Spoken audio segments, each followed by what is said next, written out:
자, 오늘 본문은 예수님의 어린 시절 그 에피소드를 우리에게 전하는 내용인데요.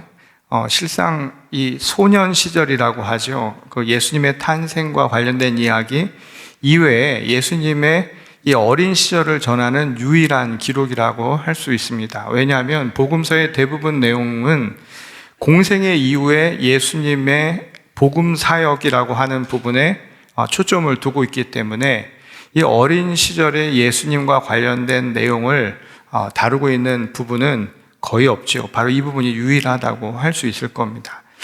당시 고대 근동 지역의 풍습 가운데 하나는 12살 나이가 되면 성년으로 이제 성장하기 위한 일종의 중간 과도기라고 생각했기 때문에 일종의 성인이 되기 위한 통과 의례를 보통 하거나 또는 그에 걸맞는 자세 또는 자격을 갖춰야 한다라고 하는 생각이 아주 강했던 시절입니다. 그런 이유에서 오늘 누가가 예수님이 성인이 되기 바로 그 직전의 이야기를 우리에게 전하고 있는 것은 아마도 이것을 통해서 우리에게 어떠한 메시지를 전하고 있겠구나라는 생각을 충분히 해볼 만한 내용이겠죠.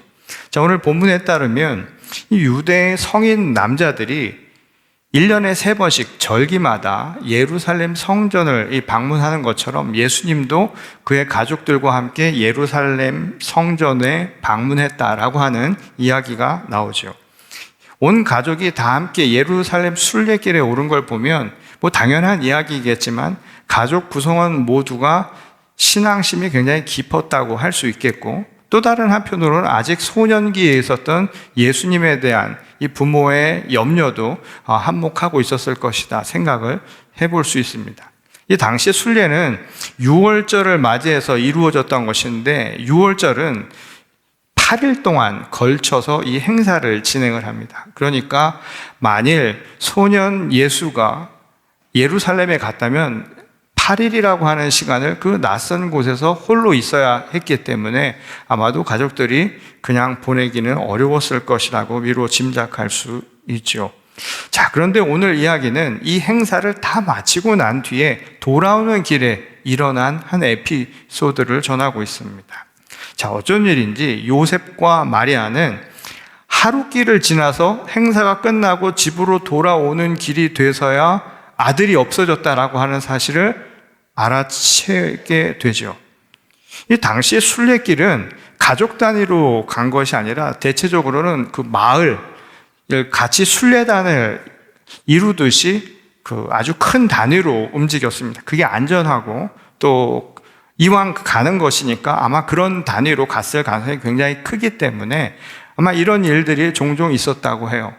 요즘에는 아이들 귀하고 하나씩 이렇게 낳고 사니까 잘 몰랐지만 예전에 아이를 많이 낳고 살던 시대에는 충분히 그럴 수 있겠구나 싶은 이야기이기도 하죠. 우리 예전에도 그랬어요. 아마 여기 계신 분들이 많이 그 시절을 살았기 때문에 정말 콩나무 시루같이 이렇게 사람이 엄청 많아서 학교 소풍을 가면 꼭 애 하나씩 없어지고요. 그리고 어디 놀이공원 이런 데 가면 아이 하나 없어지는 일들이 꼭 일어나서 미아 찾기 이런 일들이 많았던 것을 아마 여러분들이 기억하실 거예요. 그런데 이 사춘기 자녀들을 가진 분들이라면 아마 이거를 더 잘 이해하실 겁니다. 사춘기 시절의 아이들, 우리 한국에는 중2병이라고 이야기하죠. 12살 즈음에 해당되는 이 아이들 한번 생각해 보세요. 제가 지난주에도 연합 예배하면서 굉장히 이 마음을 졸이면서 말씀을 전했어요. 지금이 좀 캄캄해서 여러분들 눈빛이 잘 안 보이는데 걔네들 건 보여요. 얼마나 그때는 불에 타는지 안에서 뭐가 있는 것 같아. 그래서 이거 자칫 잘못하다가는 쉽지 않겠다 싶어서 항상 주의하면서 이야기를 하죠. 그 또래의 아이들을 보면 눈도 잘 안 마주쳐줘요. 그렇죠? 그래서 말하기가 굉장히 어렵습니다. 그러니까 여행을 가도 아이들이 부모랑 같이 있기보다 대체로 또래들끼리, 친구들끼리 몰려다니는 경우가 많죠. 아마도 그런 일들이 당시에는 많았다는 것을 우리가 생각해 볼 수 있는 흔한 이유라는 거예요. 뭐 그렇다고 해서 예수님도 똑같을 것이라는 이야기는 결코 아닙니다. 이후에 나타난 행적을 보면 예수님이 특별한 분이라는 것을 누가도 이야기해 주시죠. 자, 요셉과 마리아가 그 사실을 알고 다시 예루살렘으로 돌아간 거예요. 그리고 여기저기 수소문해서 결국 사흘 만에 찾죠. 어디서 찾았는가 하면 성전에 있다라는 소식을 듣고 거기에 간 겁니다. 근데 그 성전에 가니까 거기서 무엇을 하고 있었냐면 성전에 있는 아마도 랍비들인 것 같아요. 거기에 있는 율법 학자들과 성서에 관한 토론을 하고 있었다라고 기록을 하고 있습니다. 그리고 지혜로운 랍비들, 그러니까 당시에 율법 선생이라고 알려진 사람들조차 이 어린 소년의 지혜에 감탄했다, 놀랐다 이렇게 기록하고 있죠. 근데 놀란 거는 그들만이 아니었어요. 부모도 놀란 거예요. 왜냐하면 자기 아이가 가진 그 비범함, 평범하지 않은 특별한 것을 그 순간 그들도 보았기 때문입니다. 더 놀라운 건 이 엄마의 마음을 얼마나 애타게 찾았겠어요? 마리아가 말하기를 여기서 뭐 하고 있는가? 이건 질책에 가까운 거죠. 너 얼마나 찾았는데 여기서 뭐 하고 있는 거야? 라고 물었을 때 예수님의 대답입니다. 왜 나를 찾으십니까? 이곳이 내가 있어야 할 아버지의 집입니다. 라고 이야기를 한 거예요. 자, 부모의 입장에서 이야기를 들었을 때 아마 심장이 쿵하고 떨어지는 느낌이 들었을 거예요. 이미 수태고지를 통해서 이 사실을 모르는 바 아니었던 그들이었지만 낳은 정 없이도 기른 정, 그렇죠? 낳은 정도 있죠. 마리아는 그 낳고 기르는 그 과정을 통해서 아이에 대한 정이 있었을 텐데 이런 날이 내게 닥쳐왔다라고 하는 것이 아마 그에게는 엄청난 충격이 되었을지도 모를 겁니다. 그리고 서운한 감정이 들었겠죠. 내가 있어야 할 곳은 나사렛, 부모가 있는 그 집이 아니라 바로 여기라고 이야기하니까 얼마나 속상했겠어요. 가뜩이나 날 때부터 자기 자식이 아니라고 아주 수군거리던 수모를 견뎌야 했던 일종의 양아버지인 셈이죠. 요셉은 어떻겠습니까? 그의 가슴도 편할 리가 없었을 거예요. 그런데 예수님이 여기서 내 아버지 집이라고 말한 그 말은 우리가 흔히 말하는 그런 아버지를 지칭하는 것이 아니죠. 육신의 아버지, 또 다른 아버지를 이야기하는 게 아님을 우리는 너무나 잘 알고 있습니다. 여기서 말한 아버지는 존재의 근원이 되는 하나님을 뜻하는 말이죠. 그러니까 모든 것의 시작인, 그러니까 모든 것의 창조자인 아버지 하나님을 뜻하는 말입니다. 그런 의미에서 아버지의 집도 거기에 머무르고 있던 물리적 공간이었던 성전을 이야기한다고 보기는 어렵죠. 여기서 이야기한 것은 물리적 공간 성전이 아버지 집이라고 이야기하기보다 우리가 지향하는 바, 곧 우리를 만드신 하나님의 뜻대로 살아가는 바와 관련되어 있다는 거예요. 방향과 관련되어 있다는 것을 알 수가 있습니다. 자, 이걸 잘 알 수 있는 게 창세기에 보면 아브라함에게 하나님이 처음에 하셨던 말씀이 내가 지시하는 곳으로 가라라는 말씀이 있었죠.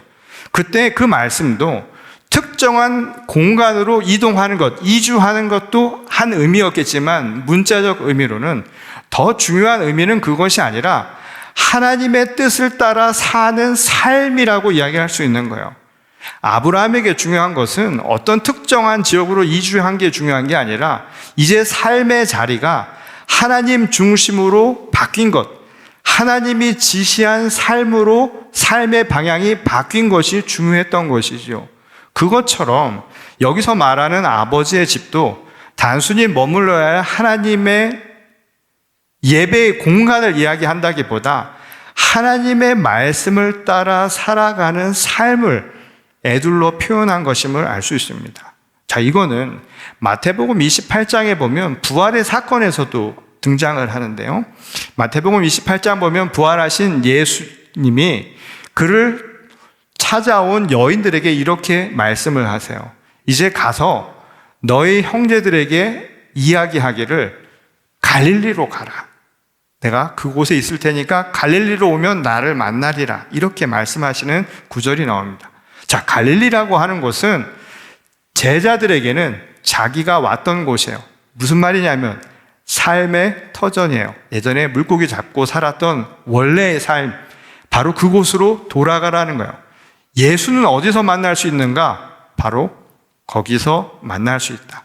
그러니까 하나님과 함께하는 삶은 어떤 특정한 공간에 머물러 있는 것이 아니라 늘 우리의 삶의 자리에서 이루어져야 한다라고 하는 것을 이야기해 주죠. 자, 그건 예수님이 자신을 찾으러 온 요셉과 마리아를 따라서 다시 나사렛, 자기 집으로 되돌아갔다라고 하는 이 구절이 증명해 주는 것이죠. 그러니까 공간적으로 어디에 머물러 있는가, 이게 중요한 게 아니라는 거예요. 그때까지 그랬던 것처럼 예수님은 부모의 말씀에 순종하며 잘 지내셨다, 이렇게 기록하고 있어요. 이 부분이 중요한 거예요. 그러니까 하나님과 함께하는 삶, 진짜 아버지의 집은 성전이 아니라 하나님과 늘 함께하며 살아갈 수 있는 삶의 모습에서 드러나야 한다는 것. 그러니까 지금까지 그려왔던 것처럼 부모의 말씀에 순종하며 잘 지냈다, 일상의 삶에서 어떻게 살아가느냐라고 하는 것이 더 중요한 부분이라는 것을 이야기해 주죠. 자, 당시 유대인들은 모든 것을 거룩이라고 하는 단어로 다 설명을 했습니다. 여러분, 구약에 나온 말을 한마디로 저에게 키워드를 하나 정하라고 하면 거룩이란 말이에요. 거룩. 유대의 핵심은, 유대교의 핵심은 거룩입니다. 그러니 예수님 시대에도 유대 율법 교사들이나 제사장들이나 하는 사람들 할 것 없이 항상 강조하는 내용이 뭐냐면 다 거룩이에요. 교회 와도 거룩이란 이야기를 듣는데 그 거룩이라고 하는 말의 의미가 뭐냐면 구별되는 거야. 다르다라는 거야.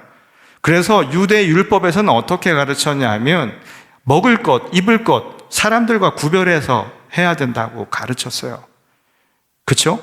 행동, 이것도 다 구별되어야 된다라고 이야기를 했는데, 그렇게 해서 남은 것들은 껍데기 같은 거예요. 할례만 남고 안식일 규정만 남고 옷 입는 거 어떻게 입고 먹는 거 뭐 먹는가, 이런 것만 이야기를 한 거예요. 예수님은 그렇게 얘기 안 하신 거예요. 진짜 거룩은 뭐냐?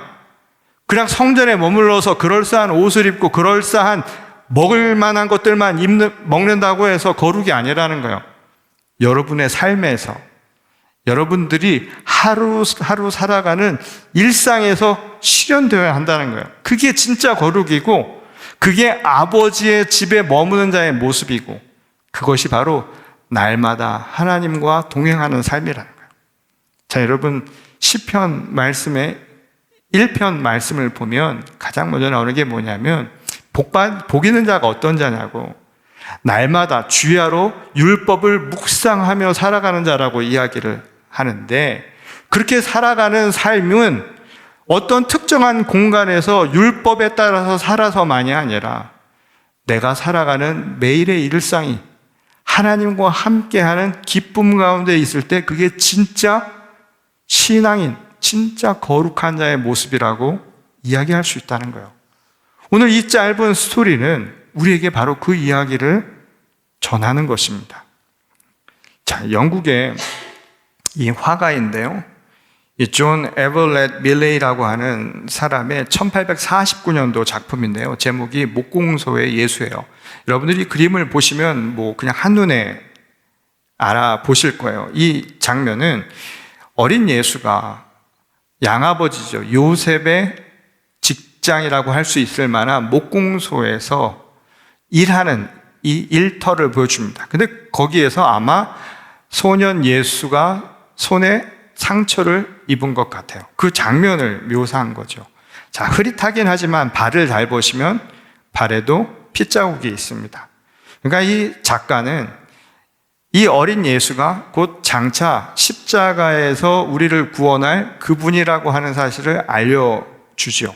근데 그것으로 그치는 것이 아니라 장차 일어날 사건을 이야기하고 싶은 게 아니라 이 작가는 현실을 얘기하고 싶었어요. 지금 그 십자가의 구원이라고 하는 예수님의 그 사역은, 그 사랑의 은총은 이때도 이루어지고 있었다는 거예요.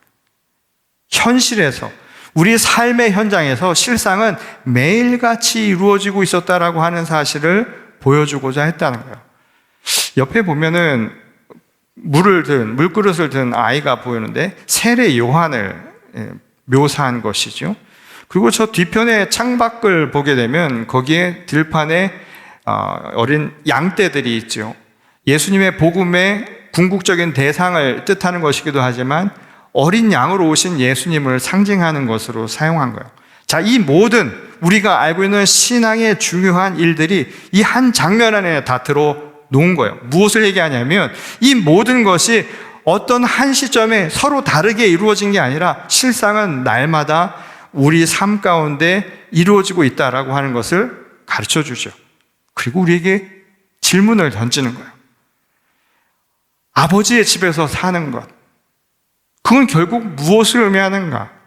우리 삶 속에서 어떻게 살아가는가? 하나님과 동행하는가라고 하는 질문으로 바꿀 수 있다는 거예요. 자, 이 작가는 그 힌트를 바로 이 마리아의 모습을 통해서 보여주고자 했던 것 같아요. 자, 그림을 보시면 어머니 마리아는 안타까운 마음으로 아이의 눈높이에 맞추어서 귀를 기울이고 있죠. 자, 반면 아버지 요셉을 보세요. 제가 이 그림을 보면서요, 시선이 어디가 있는가? 정확하게 하려고 자로 재봤다니까요. 지금 어디로 가 있는 것 같으세요? 누구를 보고 있는 것 같으세요? 모르겠다. 남자들은 다 똑같아요. 아내 보고 있습니다. 무슨 말일까요? 눈치 보고 있는 걸 것 같아요. 애가 와서 목공소에서 놀다가 다치니까 그걸 보여주면서 눈은 어디로 가 있냐면 아이의 상처가에 가 있는 것이 아니라 아내에게 가 있죠. 남자들은 다 그런지 모르겠어요. 자, 그런데 중요한 이야기는 바로 어머니 마리아입니다. 누군가를 공감한다라고 하는 것.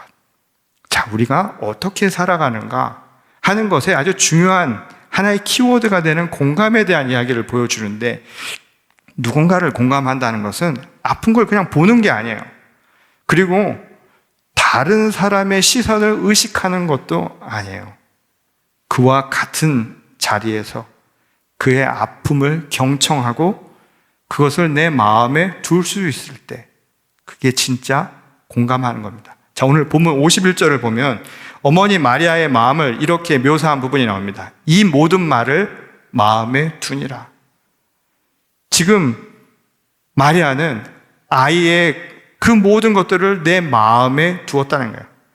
자식의 모든 것을 다 가슴에 둘 수 있는 것, 품을 수 있는 그 품, 이게 어머니의 사랑이죠. 지극한 사랑을 표현한 말이라는 거예요. 물론 어머니라고 해서 다 공감해 주고요, 다 이해해 주는 거 아니에요. 그거 다 알고 있어요. 특히 오늘날처럼 아주 개인주의, 정말 자기 중심으로 살아가는 이 현실은 정말 예전에 우리가 생각했던 무조건 다 주던 어머니의 모습과는 많이 다르죠. 그렇죠? 내가 받았던 거에 비하면, 내가 생각하는 어머니에 비하면 오늘 어머니들은 어쩌면 많은 것을 잊어버리는지 모른다라는 생각이 들어요. 오히려 자신의 생각, 자신의 판단으로 아이들을 그 안에 두려고 하죠. 그리고 자신이 원하는 것을 아이를 통해서 투영시켜서 어떻게든지 그것이 나타나기를 바라는 타이거맘들이 다 호랑이들이 다 된 거예요. 호랑이 같은 엄마들만 나와 있는 모습이란 거예요. 반면에 오늘 본문 속에 묘사된 마리아의 이미지는 자식의 상황을 공감하며 자기 가슴으로 모든 것을 품어줄 준비가 된 그런 어머니를 보여줍니다. 자, 세상을 살아가면서 이런 일이 있어요. 내가 잘못을 따지기 전에 세상은요, 잘못을 먼저 따져요. 뭔 일을 해도 잘못을 따져요. 그렇죠? 내가 뭘 이야기를 했는데 어디 가서 누구한테 무슨 이야기를 듣고 와서 집에 와서 남편한테 이야기하면 무슨 얘기를 합니까? 나도 그럴 줄 알았어. 언젠간 너 그럴 줄 알았어. 잘못을 이야기하는 것이 아니라 그의 마음을 먼저 살펴주는 것. 이런 마음을 갖는 거예요.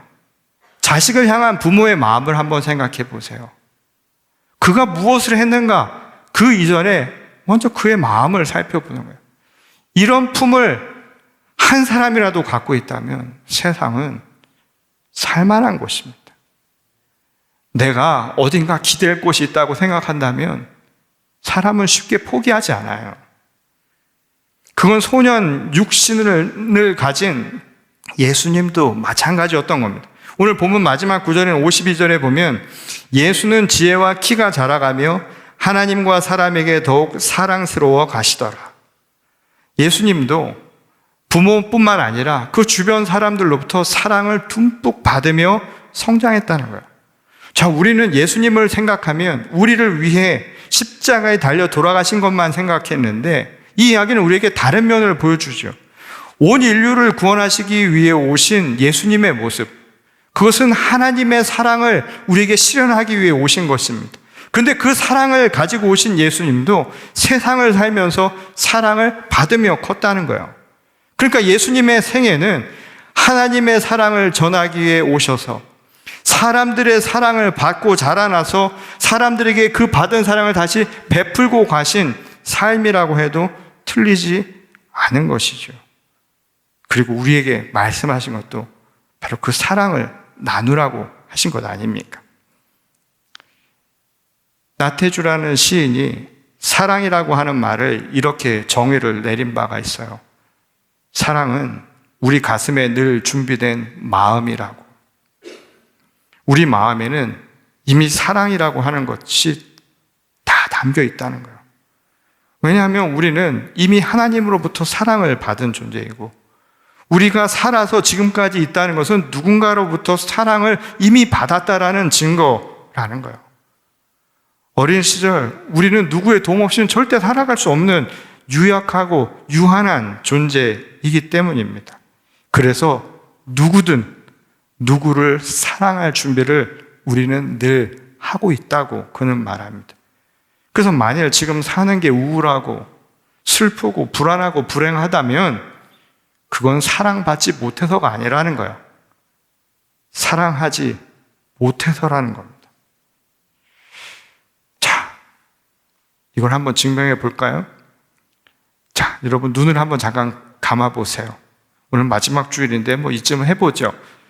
눈을 한번 감아 보세요. 주무시지는 마시고. 자, 사랑에 빠졌던 순간을 한번 떠올려 보세요. 내가 누군가를 사랑했던 그때를 한번 생각해 보세요. 사랑하는 연인일 수도 있고, 또는 부모일 수도 있고, 자식일 수도 있고, 또 영 없으면 BTS라도. 누군가를 사랑했던 그 순간을 한번 떠올려 보세요. 먹지 않아도 배고픈 걸 잘 몰랐어요. 힘이 들어도 힘든 줄 잘 몰랐어요. 내가 가진 것 주어도 아까운 줄 잘 몰랐어요. 아픈 걸 내가 아픈 걸 알면서도 차라리 내가 아픈 게 낫겠다 싶은 생각이 들었던 순간입니다. 자, 그럼 반대로 우리가 사랑을 받았던 순간들을 한번 떠올려 보세요. 하나님으로부터 내가 사랑을 받았다라고 느꼈던 그 순간. 내가 부모로부터, 내 사랑하는 사람으로부터 받았던 그 사랑을 한번 생각을 해 보십시오. 자, 이제 눈을 한번 떠볼까요? 아직도 사랑을 그런데도 모르겠다고 한다면 그건 사랑받지 못해서가 아니라 사랑하지 못해서일 가능성이 꽤 크다는 걸 여러분들이 지금 느낄 겁니다. 누군가의 상처를 보기만 하고 남의 눈치를 보며 살았던 우리들의 인생은 아니었던가.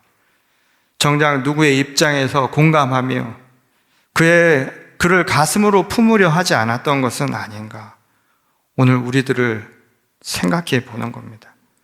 정말 우리들이 살아갈 세상이 기쁘고 평안하고 모두가 행복한 세상을 꿈꾼다면, 그런 세상을 우리 후대에게 물려주기를 원한다면, 그래서 이것만은 꼭 기억하라는 거예요. 모든 것은 언젠가 다 사라져 버릴 겁니다. 분명히 사라져 버릴 거예요. 나를 사랑했던 사람도 언젠가는 곁에 없을 때가 올 거예요. 내가 사랑했던 사람들조차 내 곁에 없는 순간이 올 겁니다. 그러나 남아있는 게 있습니다. 사랑만은 변치 않는다는 거예요. 오늘 세월이 지나고, 그래서 오늘 2024년도가 끝나고 2025년도라고 하는 새로운 한 해를 우리는 맞이하게 됩니다. 껍데기가 바뀌는 거예요. 삶의 모양도 또 바뀔지도 모르겠어요. 또 어떤 형태의 삶이 우리에게 펼쳐질지 모릅니다. 그런데 오늘 우리에게 말하죠. 늘 순간순간 하나님을 만나는 삶이어야 한다고. 그리고 그 삶은 어떤 모습이어야 하냐? 어디를 향해서 가는가? 진짜 하나님이 지시한 곳은 어떤 곳인가? 내게 남아있는 그 사랑을 함께 나누며 살라는 겁니다.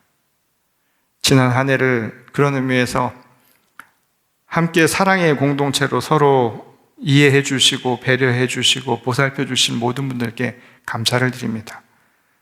또 초두에도 말씀드렸던 것처럼 지난 한 해 혹여 목회자나 또는 교역자나 우리 교회로 인해서 마음에 상처를 입거나 불편한 분이 있다면 진심으로 참회를 드리며 또 용서를 구합니다.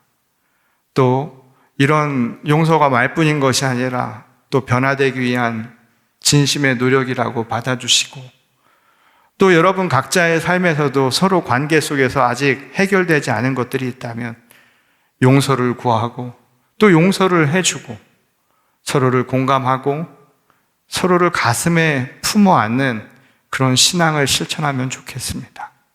내가 서 있는 그곳에서 내가 변하지 않으면 아버지의 집은 영원히 우리 곁에 있는 것이 아닙니다. 오직 사랑만이 남는다는 그 믿음으로 오늘 새롭게 맞이하는 해도 사랑하며 사시기 바랍니다. 더 이상 할 말이 없어요. 사랑밖에 없어요.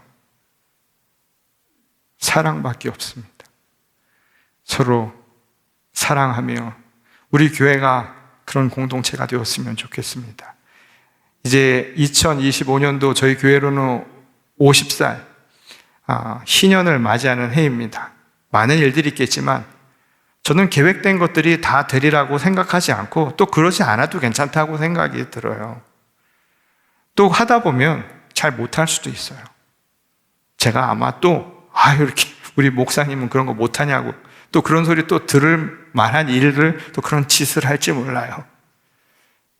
하지만 변함없는 건 그래도 사랑하는 것만은 변하지 않았으면 좋겠습니다. 사랑으로 하나 되는 공동체, 여러분들의 가정과 여러분들의 일터와 여러분들이 가는 곳곳마다 진정한 사랑의 공동체를 만들어가는 저와 여러분 모두가 될 수 있기를 주의 이름으로 간절히 축원합니다. 다 같이 기도하겠습니다. 우리를 지극히 사랑하시는 아버지 하나님, 지난 한 해도 우리들이 산 것은 하나님의 은혜였음을 고백합니다. 우리를 향한 지극한 사랑이었음을 고백합니다.